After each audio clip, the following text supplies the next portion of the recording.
本線に当てました。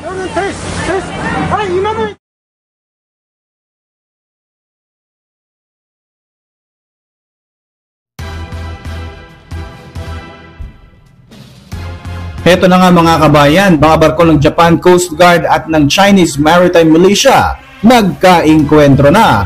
Japan nanggigil ng sobra sa China mga kabayan. Ang buong pangyayari nahuli sa kamera. Mga kabayan, naglalaki ang mga aircraft carriers mula sa Japan, Estados Unidos at Pransya nagsasagawa ng pangmalakasang joint maritime exercises sa karagatan ng Pilipinas. Joint maritime exercises naman ng Amerika, Pilipinas at Canada sa West Philippine Sea, tinapatan ng komunistang bansa. Mga dambuhalang barko ng China Coast Guard patuloy ang ilegal na pananatili sa loob ng ating exclusive economic zone. Hukbong sandatahan ng bansang France, mas palalawakin pa nga ang alyansang pangdepensa sa Pilipinas. Ako po si Roy Z and welcome sa Kian Thoughts. Kung hilig mo ang mga ganitong videos, mag-like at mag-subscribe para lagi kang updated sa mga susunod na upload. Mga kabayan, patuloy ang ginagawang pagpapalakas ng kakayahang pangdepensa ng Pilipinas dahil nga sa mga nararanasan itong panganib bunsod ng harassment at provocative actions na hatid ng bansang China. Niluluto na nga sa ngayon ang mas pagpapaigting pa nga ng defensive ties at bilateral cooperation sa pagitan ng France at ng ating bansa matapos nga ang pagpupulong na naganap sa pagitan ng French Joint Commander for Asia Pacific na si Rear Admiral Guillaume Pinget at Acting Chief of Staff of the Armed Forces of the Philippines na si Lieutenant General Jimmy Larida sa Camp Aguinaldo noong Huwebes, 13 ng Pebrero taong kasalukuyan. Ayon sa AFP, ipinapakita sa pagpupulong na ito ng mga kinatawan ng Pilipinas at France ang importansya ng pagpapalakas ng defense partnership sa pamamagitan ng mga series of initiatives katulad nga ng bilateral maritime activities at commitment para sa modernisasyon ng ating sandatahang lakas. Isa nga ang bansang France sa tatlong mga bansa na naglalayong pumirma ng Reciprocal Access Agreement sa Pilipinas, kagaya nga ng Canada at New Zealand.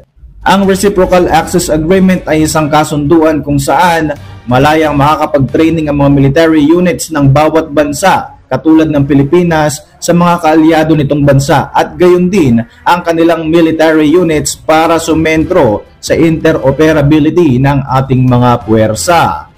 Mga kabayan, nag-deploy ng mga naglalakihang aircraft carrier ang Estados Unidos, France at Japan para sa mga war games at joint exercises sa katubigan na nasa sakop ng Pilipinas dahil sa ambisyon ng China na kunin nga ang malaking bahagi ng South China Sea.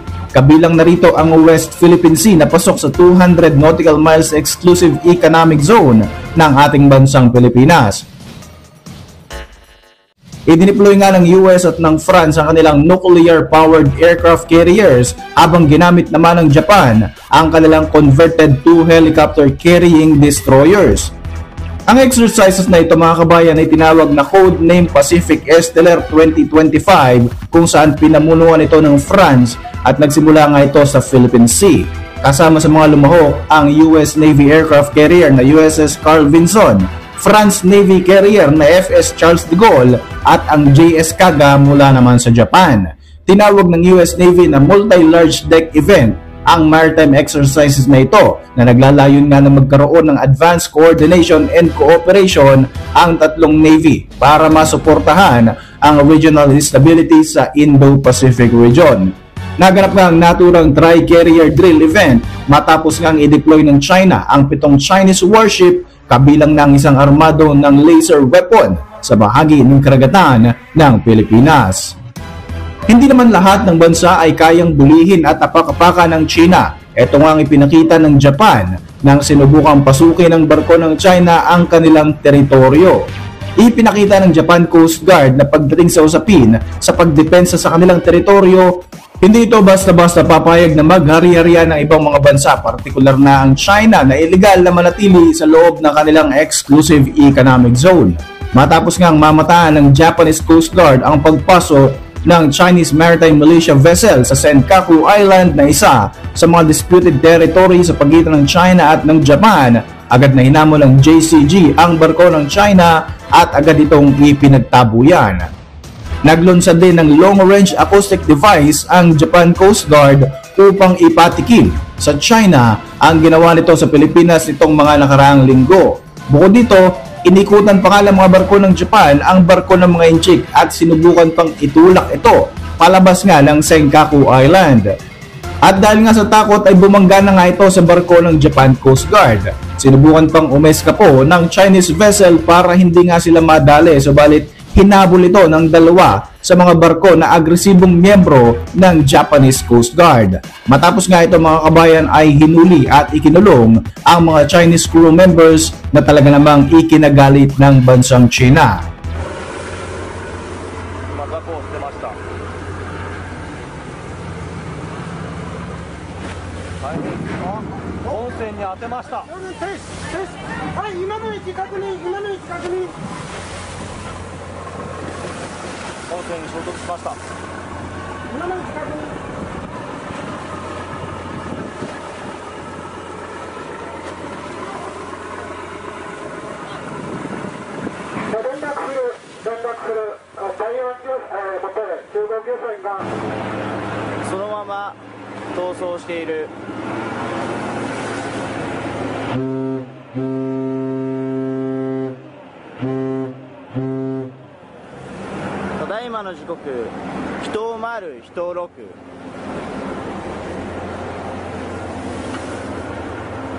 Ilang araw pa lamang ang nakakalipas mga kabayan ay namataan nga ang tatlong barko ng China Coast Guard sa layong 35 nautical miles na lamang sa baybayin ng El Nido sa Palawan.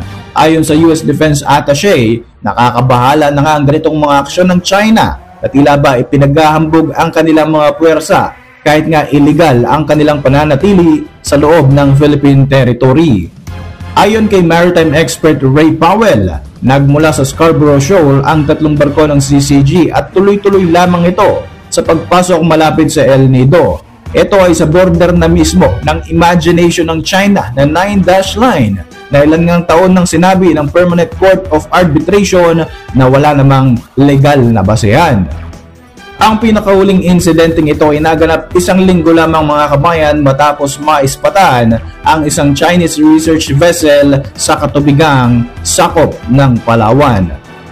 Hanggang sa kasalukuyan nga mga kabayan ay nasa loob pa rin ng teritoryo ng Pilipinas ang mga naglalakihang barko ng China at ang palagiang sagot nga ng ating Coast Guard at Navy ay nakamonitor lamang sila sa ikinikilos ng mga Chinese vessels. Isinagawa noong February 12 ang ika-7th Multilateral Maritime Cooperative Activity o ang Joint Patrol sa loob ng Exclusive Economic Zone ng Pilipinas kasama ang US at Canada. Bagamat may mga namata ang mga PLA Navy vessels, surveillance ships at mga helicopter, hindi naman ito nakialam sa pagsasanay na ginagawa ng Pilipinas. Ayon naman sa Chinese Navy, nagsagawa rin sila ng sarili nilang routine patrol sa bahagi ng South China Sea. Ito nga ay sa kabila ng mga aktibidad na ginagawa natin sa WPS. Para sa inyong mga reaksyon, mag-iwan lang ng komento sa ibaba ng video na ito. At para manatiling updated sa ating mga susunod na upload, siguruhin mag-subscribe. I-like mo na rin ang ating mga videos bilang suporta. Muli, ako po si Roy Z at maraming salamat sa patuloy na pagsubaybay sa ating channel.